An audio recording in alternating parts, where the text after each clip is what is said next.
बड़ी खुशी की बात है और मुबारक की बात है।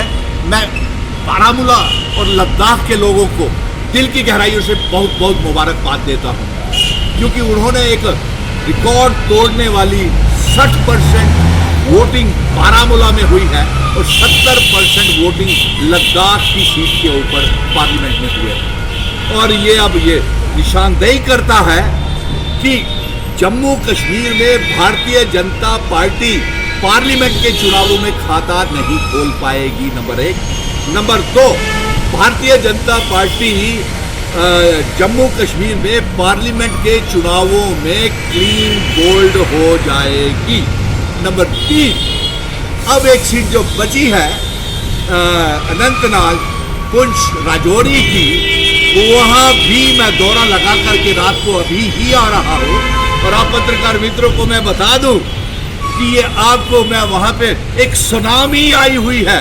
हमारे इत्तेहाद के, हमारे इंडिया ब्लॉक के कैंडिडेट्स जो है वो वहाँ पे मियाँ अल्ताफ लारवी लाखों की वोटिंग से रिकॉर्ड तोड़ वोटिंग होगी और लाखों के मार्जिन से वहाँ पे जीतेंगे।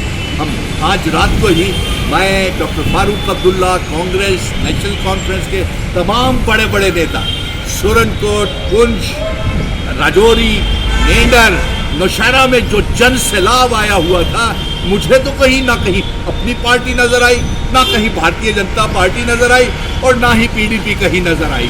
तो बड़े अफसोस की बात है और मैं दावे के साथ आपको बता सकता हूँ कि अब ये जो सीट बची हुई है अनंतनाग पुंछ की, ये हम भारी वोटों से जीत रहे हैं। और इसके साथ साथ आप ये देखेंगे कि आने वाले असेंबली के चुनाव भी हम यहाँ पे क्लीन स्वीप करेंगे।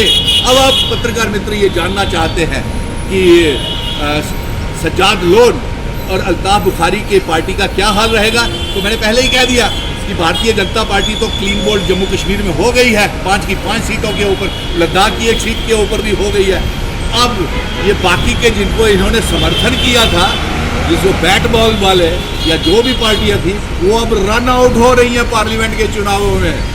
और जो टेस्ट मैच असेंबली के चुनावों का आने वाला है, जो रियासत के दर्जे की वापसी और असेंबली के चुनाव हम सुप्रीम कोर्ट से जीत करके लाए हैं, वहाँ भी इनका सफाया होने वाला है। और आज पत्रकार मित्रों, जम्मू कश्मीर का बेटा सुनील डिम्पल ये पैगाम पूरे मुल्क में भेज रहा है कि पूरे मुल्क के लोगों को इन्होंने 370 को लेकर के, हमारी रियासत जम्मू कश्मीर को लेकर के पूरे मुल्क को गुमराह किया है और ये बेनकाब हो चुके हैं।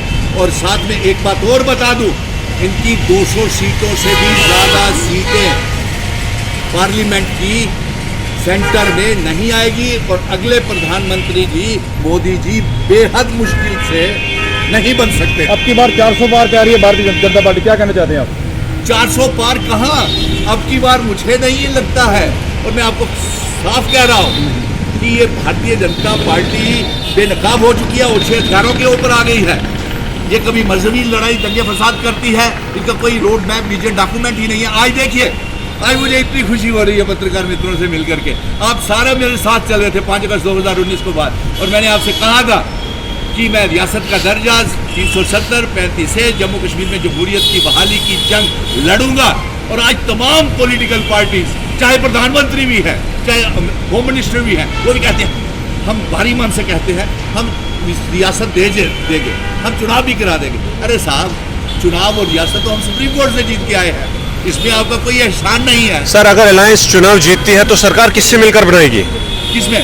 अगली असेंबली में अगर अलायंस जीत जाती है? अरे हम बैठेंगे ना, हम बैठेंगे। मिशन स्टेटहुड फिर से नेशनल कॉन्फ्रेंस को बिठाएगा डॉक्टर फारूक अब्दुल्ला, उमर अब्दुल्ला, राहुल गांधी, सोनिया गांधी, जम्मू कश्मीर प्रदेश के अध्यक्ष वकार रसूल बानी कोशिश करेंगे पीडीपी को भी बिठाए। लेकिन अफसोस इस बात का रहा कि वही नेता जो 370 की बात करते थे, वही उस पार्टी के साथ आज़ाद, अल्ताफ बुखारी, सज्जाद लोन ने मिला लिया हाथ, जिसने हमारी रियासत को बर्बाद किया था। और असेंबली के चुनावों में भी इनका बुरा हाल होने वाला है, ये आप नोट कर लीजिए। और मैं ये बताऊं कि जम्मू कश्मीर में जब असेंबली के चुनाव होंगे, सरकार हमारी होगी और हम सारे स्टेट सब्जेक्ट कैंसिल करेंगे, सारे स्टेट सब्जेक्ट लागू करेंगे और डोमिसाइल कैंसिल करेंगे। और यहाँ पे दूसरा ये कह दें कि हम जो इलाहाद की शर्तें हमारे महाराजा हरि सिंह जी भारत के साथ करके गए थे वो लागू करेंगे।